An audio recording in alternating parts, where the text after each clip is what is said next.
Hello dear students, welcome to Elibro classes. आज के अपने इस लेक्चर में हम लोग बात करेंगे नंबर्स के फॉर्म्स की। जब हम लोग किसी भी नंबर को लिखते हैं या उस नंबर को यूज़ करते हैं तो हम लोग उसको टू फॉर्म्स में यूज़ कर सकते हैं। जो पहली फॉर्म होती है उसे हम लोग यूजुअल फॉर्म के नाम से जानते हैं और जो दूसरी फॉर्म होती है उसको हम लोग एक्सपोनेंशियल फॉर्म के नाम से जानते हैं। यूजुअल फॉर्म वो होती है जो हम लोग जनरली यूज़ करते हैं, जैसे 2+3 कहीं पर लिखा इक्वल्स टू में 5 लिख दिया, तो 2 एक यूजुअल फॉर्म है, 3 एक यूजुअल फॉर्म है, 5 एक यूजुअल फॉर्म है। एक्सपोनेंशियल फॉर्म उस फॉर्म को कहते हैं जिसमें किसी भी नंबर के ऊपर पावर लिखी होती है यानी कि किसी भी नंबर के ऊपर पावर लगी हो तो उस नंबर को हम लोग एक्सपोनेंशियल फॉर्म किसी भी नंबर की बोलते हैं। जैसे कि कहीं पर लिखा हो 5 टू द पावर 3,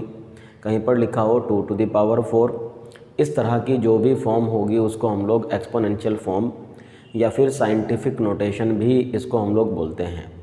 जब किसी भी नंबर को स्टैंडर्ड फॉर्म में लिखा जाता है, जिसको कि अगर हम लोग देखें तो जो हमारी एक्सपोनेंशियल फॉर्म है उसी को स्टैंडर्ड फॉर्म भी कई बार बोलते हैं। तो यूजुअल फॉर्म और स्टैंडर्ड फॉर्म, तो सबसे पहले बात करते हैं हम लोग इसी चीज़ के बारे में कि जब नंबर्स को हम लोग यूजुअल फॉर्म से स्टैंडर्ड फॉर्म में या किसी भी नंबर को स्टैंडर्ड फॉर्म से यूजुअल फॉर्म में कन्वर्ट करते हैं तो उसको कैसे किया जाता है। जैसे अगर कोई भी नंबर हम लोग ले लें, अगर मैं आपसे ये कहूँ कि यूजुअल फॉर्म का क्या मतलब है, तो यूजुअल फॉर्म का मतलब है, हम लोग कह सकते हैं कि यूजुअल फॉर्म किसी भी नंबर की यूजुअल फॉर्म का मतलब है जैसे कि कहीं पर लिखा हो 3, जैसे कि कहीं पर लिखा हो 30, जैसे कि कहीं पर लिखा हो 100।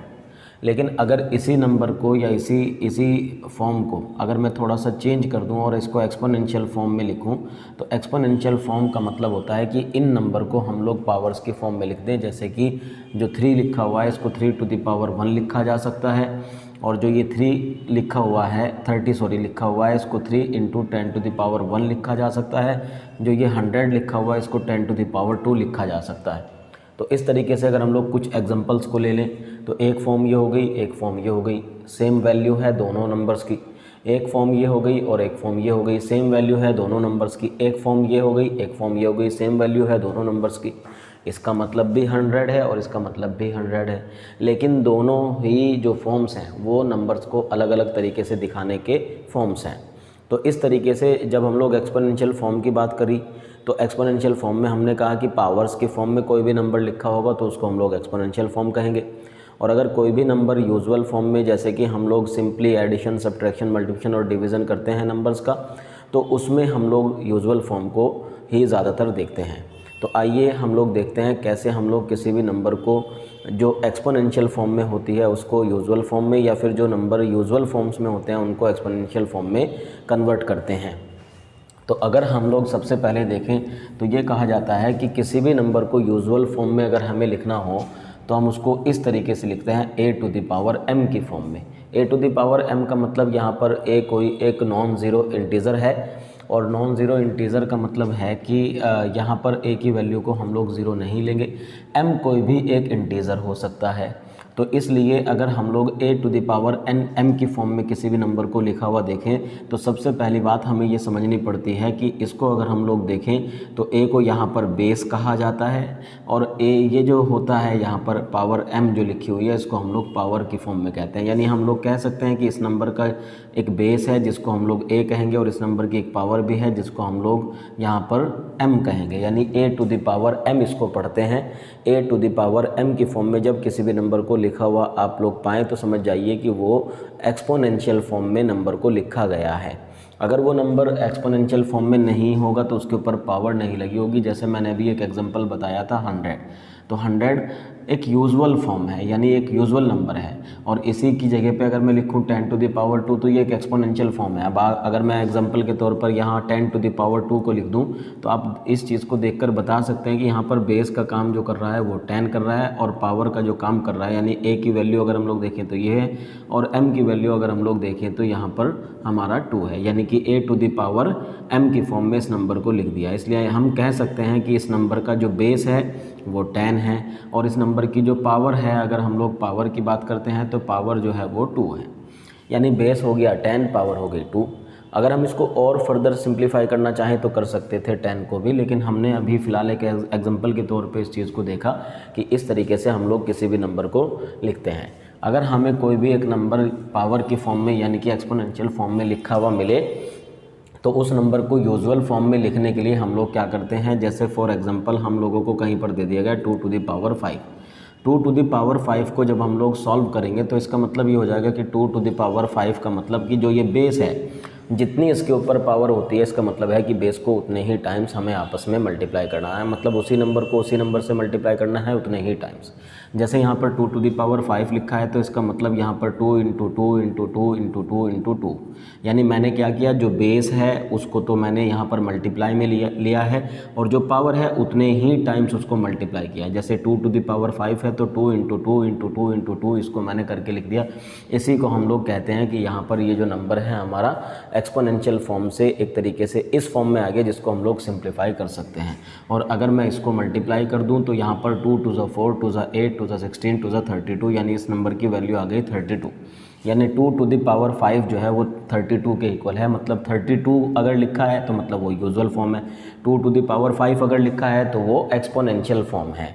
अगर हम किसी भी नंबर को एक्सपोनेंशियल फॉर्म से यूजुअल फॉर्म में लिखते हैं तो उसको ऐसे कन्वर्ट कर लेते हैं। लेकिन अगर हमें कोई नंबर ऐसे करके दिया हो, जैसे अगर फॉर एग्जांपल हम लोग ले लें 128 और हमसे कहा है कि इसको एक्सपोनेंशियल फॉर्म में, या हमें ज़रूरत हो रही हो कि इसे हमें एक्सपोनेंशियल फॉर्म में लिखना है, तो इसको एक्सपोनेंशियल फॉर्म में लिखने के लिए हम लोग क्या करेंगे कि इस नंबर का प्राइम फैक्टराइजेशन कर देंगे। प्राइम फैक्टराइजेशन का मतलब होता है किसी भी नंबर के ऐसे फैक्टर्स को खोज लेना जो कि प्राइम नंबर्स की फॉर्म में हो। जैसे कि हम लोग कह सकते हैं कि उसको सबसे पहले हम लोग एक ऐसे प्राइम नंबर से डिवाइड करते हैं जो सबसे छोटा है और सबसे छोटा प्राइम नंबर 2 होता है। तो उस नंबर को सबसे पहले हम लोग 2 से डिवाइड करते हैं, फिर उसके बाद अगर वो नंबर 2 से डिविजिबल नहीं होता है तो फिर उसके बाद हम लोग 3 से डिवाइड करते हैं, अगर वो 3 से भी नहीं होता है तो उसके बाद 5 से डिवाइड करते हैं, 4 से नहीं। प्राइम फैक्टराइजेशन का मतलब होता है किसी भी नंबर को प्राइम नंबर से डिवाइड करते चले जाना और वहाँ तक डिवाइड करना जब तक कि वो 1 नहीं हो जाए। जैसे अगर हम लोग 128 को देखें तो इसको 2 से डिवाइड करेंगे, 2 से डिवाइड करेंगे तो ये 64 आ जाएगा, फिर इसको 2 से डिवाइड करेंगे तो ये 32 आ जाएगा, फिर से 2 से डिवाइड करेंगे तो ये 16 आ जाएगा, फिर से 2 से डिवाइड करेंगे तो ये 8 आ जाएगा, फिर से 2 से डिवाइड करेंगे तो ये 4 आ जाएगा, फिर 2 से डिवाइड करेंगे तो 2 आ जाएगा, फिर 2 से डिवाइड करेंगे तो 1 आ जाएगा। तो मतलब क्या कहा जा सकता है, ये कहा जा सकता है कि 128 का प्राइम फैक्टराइजेशन हो गया हमारा ये, यानी कि हम लोग इस चीज़ को बोल सकते हैं कि 2 इंटू 2 इंटू 2 इंटू 2 3 4 7 टाइम्स आया, मतलब कि 2 इंटू 2 इंटू 2, यानी कि इसको 2 टू द पावर 7 लिखा जा सकता है। अगर हमें यूजुअल फॉर्म से एक्सपोनेंशियल फॉर्म में लिखना हो तो उसका तरीका यह है। किसी भी नंबर का प्राइम फैक्टराइजेशन उसको यूजुअल फॉर्म से एक्सपोनेंशियल फॉर्म में ले आता है। यहाँ पर जो मैंने एग्जांपल लिया इसमें सभी के सभी जो नंबर्स हैं वो 2 से ही डिविजिबल थे, इसलिए 2 से डिवाइड करता चला गया। अगर 2 से डिविजिबल नहीं होता तो फिर 3 से करके देखते, 3 से नहीं होता तो 5 से करके देखते, 5 से नहीं होता तो 7 से करके देखते, 7 से नहीं होता तो हम लोग उसको 11 से डिवाइड करके देखते, और इसी तरह से फिर 11 के बाद 13 से, 13 के बाद 17 से, 17 के बाद 19 से, 19 के बाद 23 से, 23 के बाद 29 से, क्योंकि वे सब प्राइम नंबर्स हैं। तो ये देखना यही है कि जो नंबर, क्योंकि ये इसलिए किया जाता है क्योंकि जो नंबर 2 से डिविजिबल नहीं है वो 4 से डिविजिबल हो नहीं सकता, क्योंकि जो नंबर 4 से डिविजिबल होता है वो 2 से तो डिविजिबल होता ही होता है। इसलिए अगर कोई नंबर 2 से डिविजिबल नहीं हो रहा है तो उसमें 4 का टेबल काउंट करने से हमें कोई फ़ायदा नहीं है। इसलिए हम लोग इस तरीके से किसी भी नंबर को अगर हम लोग चाहें, जैसे मैंने 2 एग्जांपल यहाँ पर लिए, 2 टू द पावर 5 जिसको कि मैंने एक्सपोनेंशियल फॉर्म से यूजुअल फॉर्म में लिखा, और एक एग्जांपल लिया जिसको कि मैंने यूजुअल फॉर्म से एक्सपोनेंशियल फॉर्म में कन्वर्ट किया है। तो ये जो तरीका था ये मैंने बताया आपको कि कैसे किसी नंबर को यूजुअल फॉर्म से एक्सपोनेंशियल फॉर्म में और एक्सपोनेंशियल फॉर्म से यूजुअल फॉर्म में कन्वर्ट करते हैं। इन सभी नंबर्स के कैलकुलेशंस भी होते हैं। इन सभी नंबर्स को अगर हम, यानी ख़ास तौर से अगर हम लोग देखें एक्सपोनेंशियल फॉर्म्स को कैसे हम लोग सॉल्व करते हैं, या एक्सपोनेंशियल फॉर्म्स में जब नंबर्स लिखे होते हैं तो किस तरीके से उनको सिंप्लीफाई किया जाता है या किस तरीके से उनको सॉल्व किया जाता है, उसके लिए हमारे पास एक्सपोनेंट्स के कुछ रूल्स होते हैं, कुछ लॉज होते हैं। तो आइए एक एक करके हम लोग सबसे पहले उन लॉज को जानते हैं, और फिर हम लोग सबसे पहले लॉ की बात करें। जो सबसे पहला लॉ है वो ये है कि अगर कहीं पर भी आप लोगों को लिखा हुआ मिले a to the power m into a to the power n, अब इस जगह पे आप समझ सकते हैं कि यहाँ पर a बेस का काम कर रहा है, मतलब a कोई एक बेस है और m और n यहाँ पर पावर है। इस वाले नंबर की पावर m है और इस वाले नंबर की पावर n है।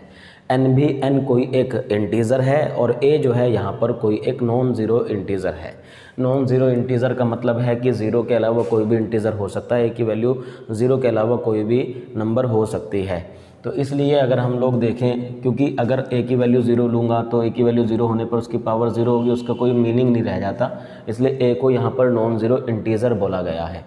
लेकिन m की वैल्यू कुछ भी हो सकती है, m की वैल्यू माइनस में भी हो सकती है, प्लस में भी हो सकती है, ज़ीरो भी हो सकती है, m कोई भी एक इंटीज़र है। तो यहाँ पर ये कहा जाता है कि अगर आपको कहीं पर भी जो लॉ नंबर 1 है या लॉ 1 है, फर्स्ट लॉ जिसको हम लोग कहते हैं, इनको लॉज ऑफ एक्सपोनेंट्स के नाम से जानते हैं। अगर मैं आप लोगों को यहाँ पर बताऊँ तो इसको कहा जा सकता है लॉज ऑफ एक्सपोनेंट्स।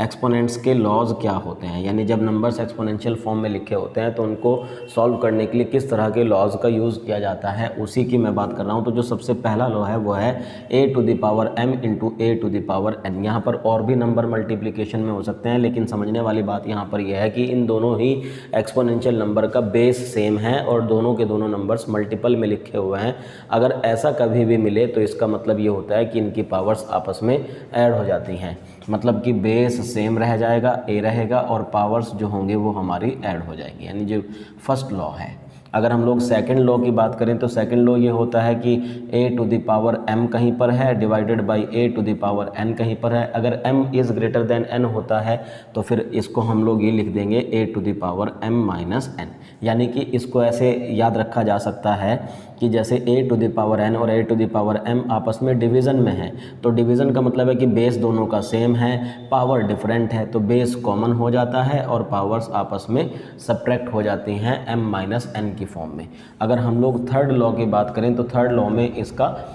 उल्टा हो जाता है कि यहाँ पर जैसे a to the power m है into b to the power m है, यानी कि बेस अब की बार डिफरेंट है लेकिन पावर अब की बार कॉमन है। तो इसका मतलब ये होता है कि जो बेस होते हैं वो आपस में मल्टीप्लाई हो जाते हैं और पावर यहाँ पर कॉमन आ जाती है। अगर हम लोग चौथे लॉ की बात करें तो इस चीज़ को हम लोग इस तरीके से लिखते हैं कि a to the power m है divided by b to the power m है। तो इसको लिखा जा सकता है a अपॉन b, यानी कि नंबर डिवाइड हो जाते हैं और पावर हमारी कॉमन हो जाती है। इसी तरीके से अगर हम लोग यहाँ पर 4 के बाद फिफ्थ की बात करें तो फिफ्थ लॉ जो होता है हमारा वो ये कहता है कि अगर कहीं पर भी a to the power m है और उसकी होल पावर n है, यानी कि किसी एक एक्सपोनेंशियल नंबर के ऊपर पावर m लिखी हुई है, फिर उसके ऊपर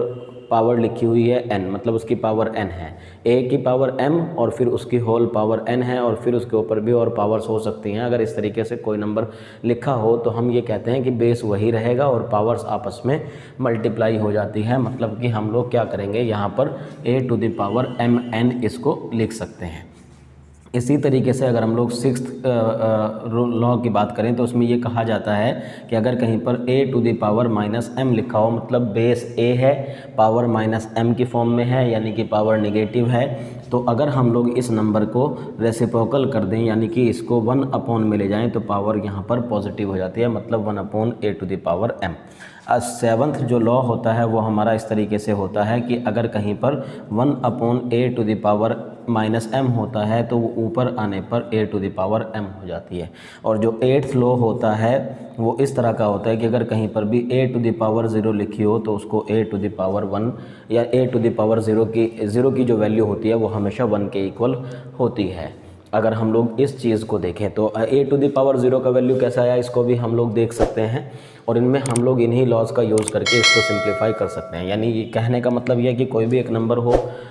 जो कि नॉन ज़ीरो इंटीज़र है, अगर उसकी पावर 0 होती है तो उसकी पावर 0 होने का मतलब हमेशा उसकी वैल्यू 1 होती है, वो नंबर चाहे जितना छोटा हो और चाहे जितना बड़ा हो। यानी मेरा कहने का मतलब अगर मैं इस चीज़ को आप लोगों को बताऊं तो मैं ये चीज़ बता सकता हूं कि 2 टू द पावर 0 लिखी है तो इसका वैल्यू भी 1 है, और अगर 20,000 टू द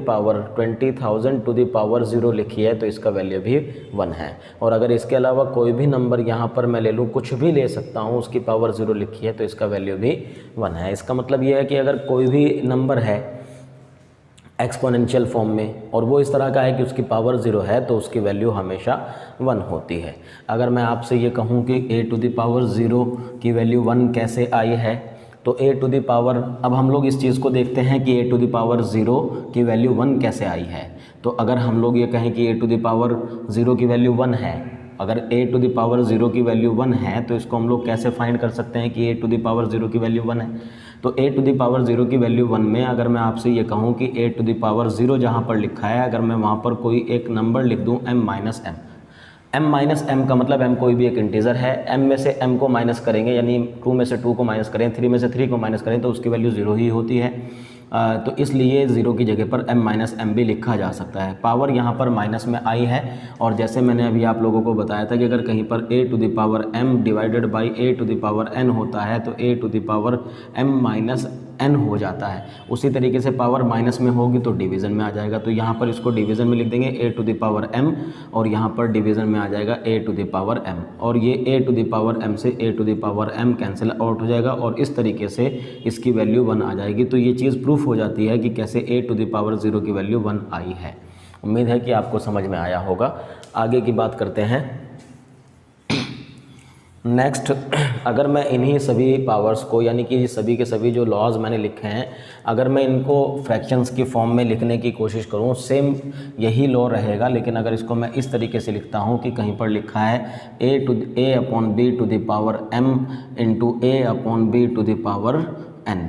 बस मैंने क्या किया, बेस बदल दिया है। ये थोड़े सिंप्लीफाइड फॉर्म में है, मतलब थोड़ा सिंपल लगते हैं याद करने में भी और देखने में भी। हालांकि जब नंबर्स हमें एक्सपोनेंशियल फॉर्म में मिलते हैं तो वो कैसे भी मिल सकते हैं, मतलब उनका बेस फ्रैक्शन की फॉर्म में भी हो सकता है। तो अगर हम लोग फ्रैक्शन की फॉर्म में उनको ध्यान रखना चाहें थोड़ा सा यूजुअल होने के लिए उनके साथ, तो उसको हम लोग इस तरीके से एक बार देख लेते हैं कि अगर a upon b to the power m कहीं पर लिखा है, a upon b to the power n कहीं पर लिखा है, तो इसका मतलब है कि बेस सेम है, और बेस सेम है तो पावर्स ऐड हो जाएंगी, यानी बिल्कुल सेम लॉ है वही वाला, बस यहाँ पर बेस बदला है इसलिए उसको दोबारा से लिखा। ऐसे ही करके अगर मैं इस चीज़ को देखूं कि बेस तो सेम हो और नंबर्स हमारे डिवीज़न में हो, बेस सेम हो, नंबर्स हमारे डिवीज़न में हो, तो इनको लिखा जा सकता है कि a upon b to the power m minus n। यहाँ पर m n से बड़ा है इसलिए m में से n को माइनस किया।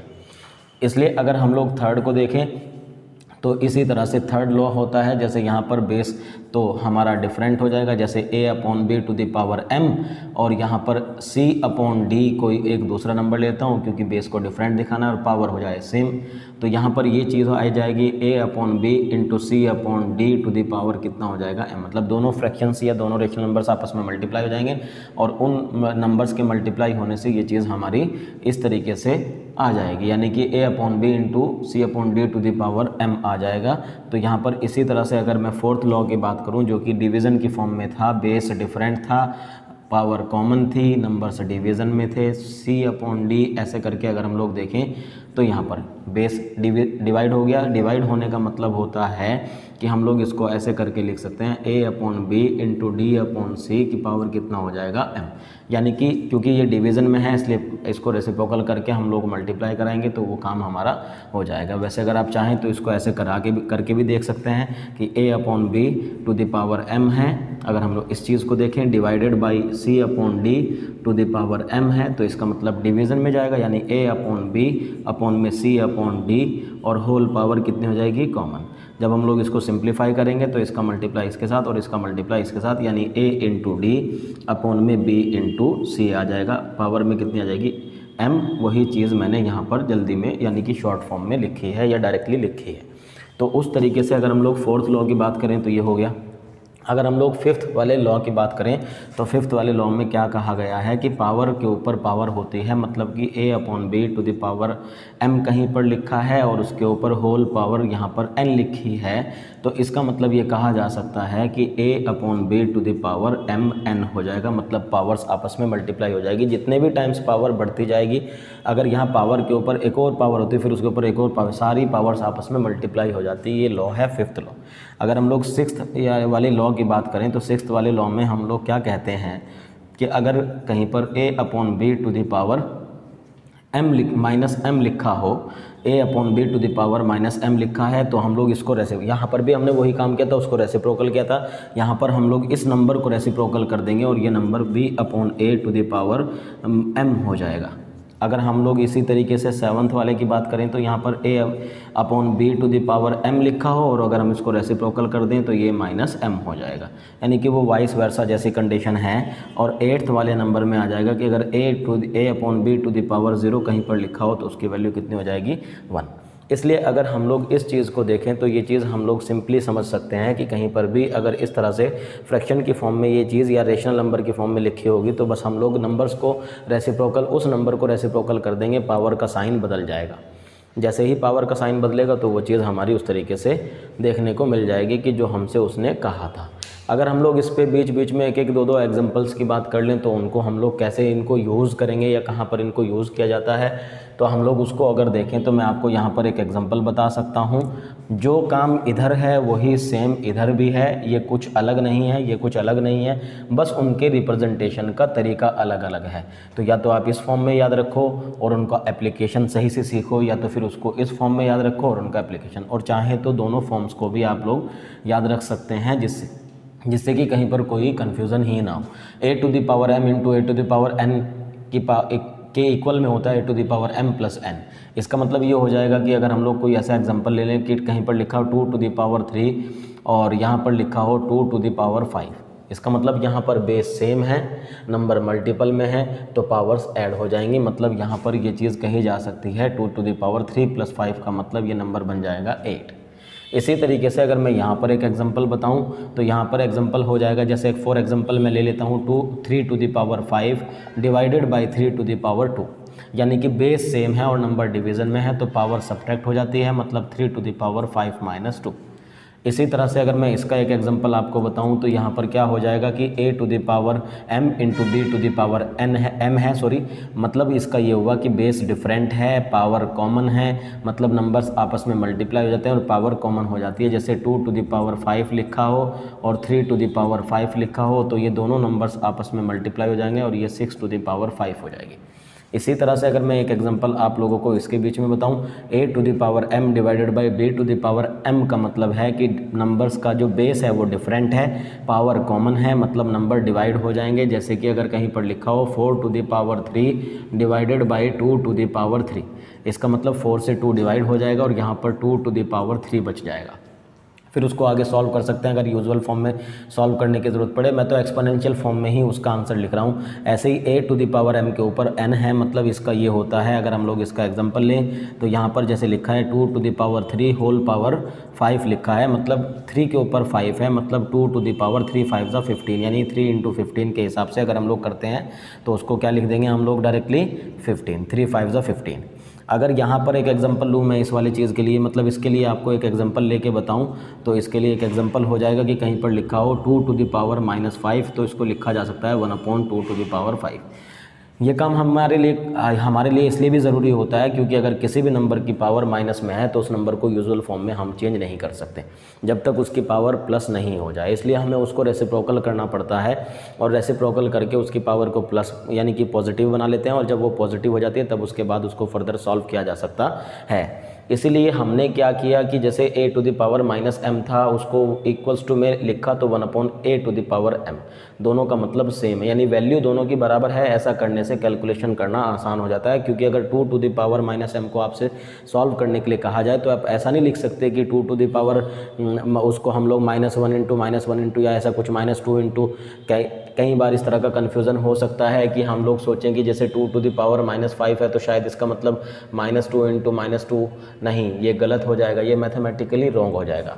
तो इसलिए ये चीज़ नहीं हो सकती और जब ये नहीं हो सकती तो फिर इसका मतलब है कि हमें पावर को पॉजिटिव करना पड़ेगा। ये आपको बात याद रखनी चाहिए कि किसी भी नंबर को हम लोग तब तक सॉल्व नहीं कर सकते जब तक कि उसकी पावर पॉजिटिव फॉर्म में नहीं हो, इसलिए उसका एक्सपोनेंट पॉजिटिव बनाना ज़रूरी है।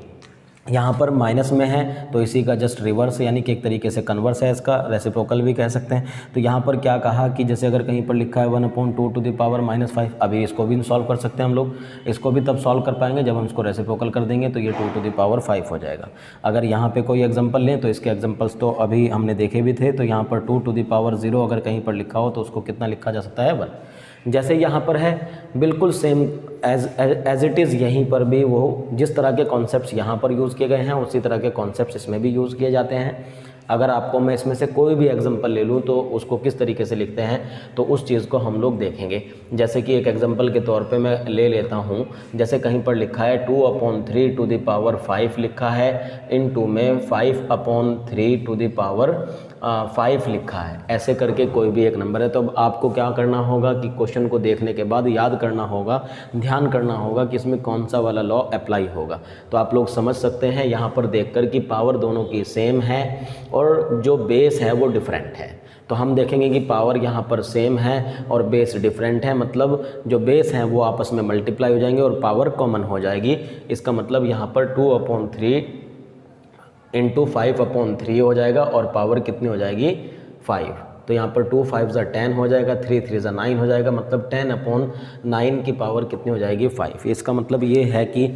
बेस आपस में मल्टीप्लाई हो गए, पावर कॉमन हो गई। तो हम इस बात को इजीली समझ सकते हैं कि 10/9 टू द पावर 5 हो गई। ये तो एक्सपोनेंशियल फॉर्म में ही मैंने इसको लिखा है। अगर इसको यूजुअल फॉर्म में लिखना होगा तो हम लोग 10/9 इंटू 10/9 इंटू 10/9 उसको इस तरह से 5 टाइम्स मल्टीप्लाई कर देंगे। अगर हमसे कहा जाता है कि इसको यूजुअल फॉर्म में, तो हम लोग इसको 10/9 इंटू 10/9 इंटू 10/9 इंटू 10/9 इंटू 10/9 लिख कर सॉल्व कर सकते हैं। जो भी मल्टीप्लाई होगा, जैसे ऊपर से हो जाएगा 1 लाख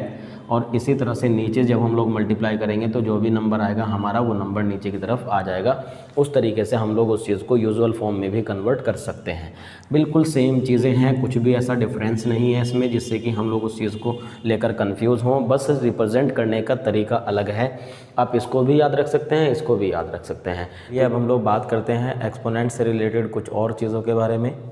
जैसे कि मैंने अभी आप लोगों को बताया कि एक्सपोनेंट्स को जब बेस उनका दे रखा हो और उसके ऊपर कोई एक्सपोनेंट लिखा हो, यानी कि उनके ऊपर कोई पावर लिखी हो, तो उनको किस तरीके से सॉल्व करते हैं। उसमें हमने देखा कि बेस या तो इंटीजर्स के फॉर्म में हो या तो फिर रेशनल नंबर के फॉर्म में हो। लेकिन ऐसा ज़रूरी नहीं है कि जो पावर है वो हमेशा इंटीजर की फॉर्म में ही होगी। पावर भी कई बार हम लोगों को रेशनल नंबर्स की फॉर्म में देखने को मिलती है। और पावर रेशनल नंबर्स के फॉर्म में देखने को तब मिलती है जब कोई एक नंबर इस तरीके से लिखा हो जो कि परफेक्ट स्क्वायर ना हो या परफेक्ट क्यूब ना हो, या इसी तरीके से उसके ऊपर जो पावर है वो रूट की फॉर्म में लिखी हो। तो जैसे अगर हम लोग एक एग्जांपल ले लें इस चीज़ को लेकर, तो इसमें ये चीज़ कही जा सकती है। जैसे अगर मान लें हम लोग कहें कि a/b कोई एक नंबर है जिसकी पावर p/q है। इसी तरीके से मल्टीप्लाई में लिखा गया है कि a/b कोई एक नंबर है जिसकी पावर r/s है।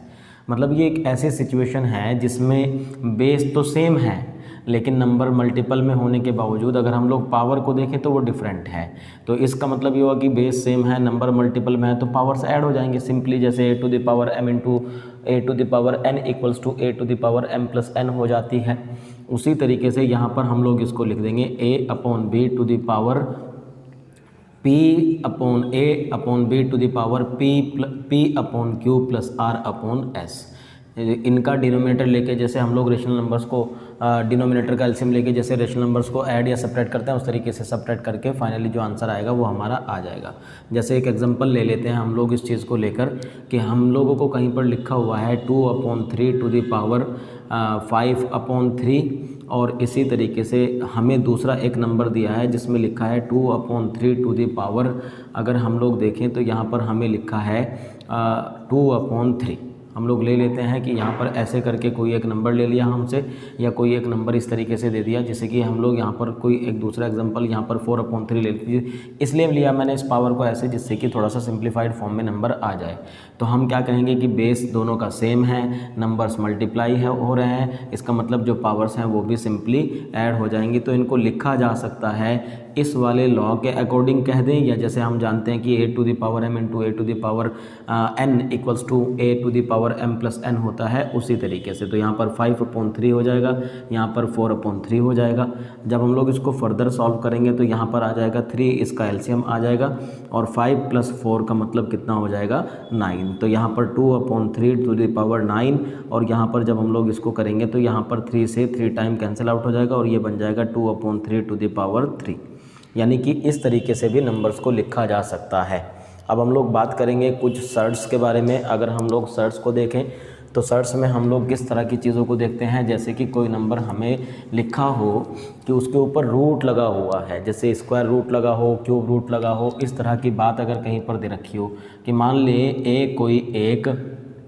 इंटीजर है जो कि नॉन ज़ीरो है, मतलब ए की वैल्यू ज़ीरो से बड़ी है, ऐसा कोई नंबर है, और ए की वैल्यू अगर ज़ीरो से बड़ी है तो ए की वैल्यू ज़ीरो से बड़ी होने का मतलब ये हो जाएगा कि अगर हम लोग इस चीज़ को देखें, A is greater than zero होने का मतलब इसलिए ये बोल रहा हूँ क्योंकि अगर ए की वैल्यू ज़ीरो या उससे छोटी हो जाएगी तो ज़ीरो होने पर तो इसका स्क्वायर रूट ज़ीरो का स्क्वायर रूट ज़ीरो ही होता है, तो नंबर कुछ बचेगा नहीं। लेकिन अगर ए की वैल्यू माइनस में हो जाएगी तो वो नंबर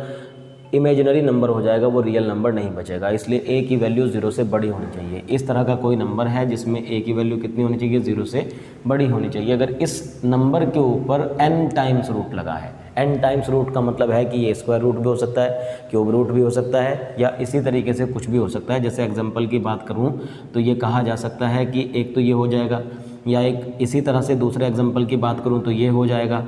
3 टाइम्स रूट है। अगर हम लोग तीसरे एग्जाम्पल की बात करें तो ऐसा हो सकता है कि यहाँ पर 4 टाइम्स रूट लगा हो, ऐसा हो सकता है कि यहाँ पर जो है वो हमारा 5 टाइम्स रूट लगा हो। कितने टाइम्स रूट लगा हो, 5, और इसी तरह से और भी हो सकते हैं। तो ये कहा जाता है कि ऐसे किसी भी नंबर को जिसमें कि इस तरीके से लिखा हो, इसको ऐसे हम लोग लिख सकते हैं, यानी कि